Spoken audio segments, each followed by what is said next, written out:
Hey, this is Don Mancini. I'm the creator of Chucky and the executive producer showrunner of the first season of Chucky's new TV series, and today we're going to be breaking down the second trailer. I'm too old for this shit. Chucky the TV series is set approximately 2 to 3 weeks after the events at the end of Cult of Chucky. We had originally were going to set the show specifically in the year 2016, which is when we shot that movie, but we don't lean into that too specifically. Hackensack is a haven for the bizarre, the effed up, and the straight up criminally insane. The reason I chose Hackensack is because the word Hackensack to me, in a sort of humorous way, all, due respect to the good citizens of the actual Hackensack, it just sounds like the place that a famous serial killer would come from.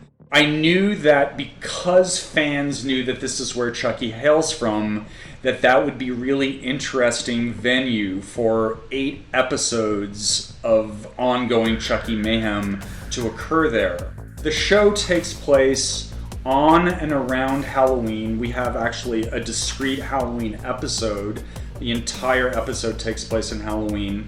We'd never done this with our character before, and I just thought there was a really fun opportunity to do something new with the character, to actually see Chucky, who in the last 30 some years since he hit the scene, he himself has become a popular Halloween costume. Where'd you get this? I have no idea. $20 sound fair? The character Mrs. Jolly, who is the resident who's running the yard sale where Jake buys the doll, and she is played by Precious Chong, who is a great actress, and complete coincidence, she is the daughter of Tommy Chong of Cheech and Chong fame, and I love that. Jake is a sort of idealized version of me at the age of 14. He even has the same hair that I had at that age. Sort of budding creative type who we find out more as the story progresses that he has issues. He's gay, his dad is not happy about it, he gets bullied for this. All of things I drew from my real life. This creepy doll just creeps me the hell out. Me too. So these two characters are Jake's two primary bullies. His main bully is the school's reigning mean girl, Lexi, played by Allie Lind, and her boyfriend, the character's boyfriend, Junior, is Jake's other primary bully. It's Jake's cousin. And Junior is sort of everything Jake isn't. He's popular, he's confident, he's well-adjusted, or is he? Hello? Yeah, I'm calling about the doll. What? Be very careful with that doll. This is the voice of franchise veteran Andy Barclay, played by Alex Vincent since 1988, since he was 6 years old. Now he's 40, and he's still playing Andy Barclay as he has been for the last 2 movies. So yeah, I think that'll be a fun Easter egg for fans to clock that our new main character, our new Andy, in a way, Jake, is getting a helpful phone call from his antecedent, Chucky's original childhood victim. For the TV show, I actually had a very specific goal, and that was to bring the doll's look very specifically back to his look from Child's Play 2.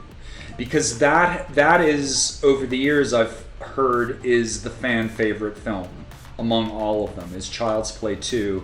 And I think one of the reasons for that is because Chucky had such a great look in that film. And the director of that movie, John LaFia, who passed away last year, he shot and presented Chucky in such a great way. Honestly, I've been chasing that for the last 30 years, trying to replicate that. There's just something about Chucky being able to be cute at the same time that he's doing terrible, bloody things to you. And there's something about that scowl when that placid, innocent-looking face suddenly becomes furious. There's something scarier about that. This is a pretty gory series, actually. When I first started to think about doing this, when I first started thinking about bringing Chucky to television, it was when I was working on Hannibal, which was an NBC show, another show in the same Universal Comcast family. And it was, it was surprising how much that show got away with, how much Brian Fuller was able to do within the presumed confines of network TV. So it was very encouraging to me, actually, that a certain amount of blood and gore really is necessary for Chucky. Hi, I'm Chucky. We established at the end of Cult that, in fact, Andy and Kyle clearly had been in touch all of these years. And what happened, we pick up Andy's life in Cult of Chucky at a very critical juncture.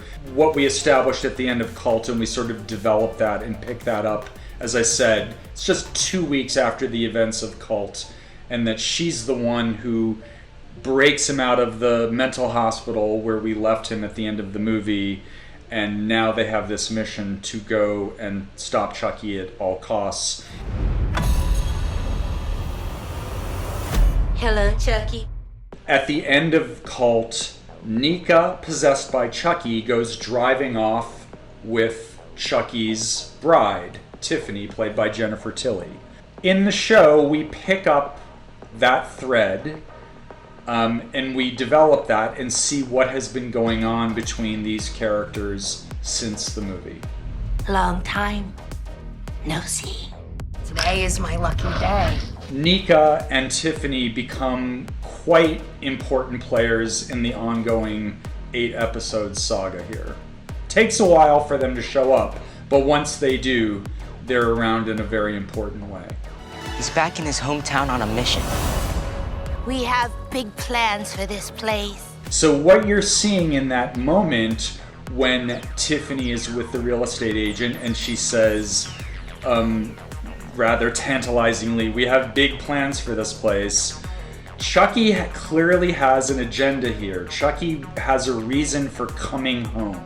Tiffany says that later in the trailer. She says, Welcome home. this is on a certain level, this season of the TV show is about Chucky's homecoming. What was his home like, and why has he returned, and why now? All of that is what the show's about. Fans can expect to see a non-stop procession of Easter eggs.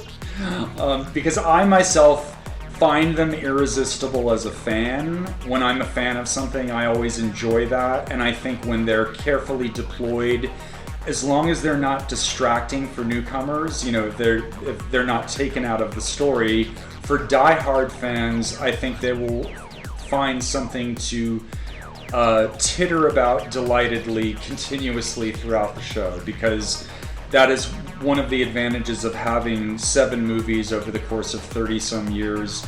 We have a lot of stuff behind us, a lot to allude to, and we do so compulsively.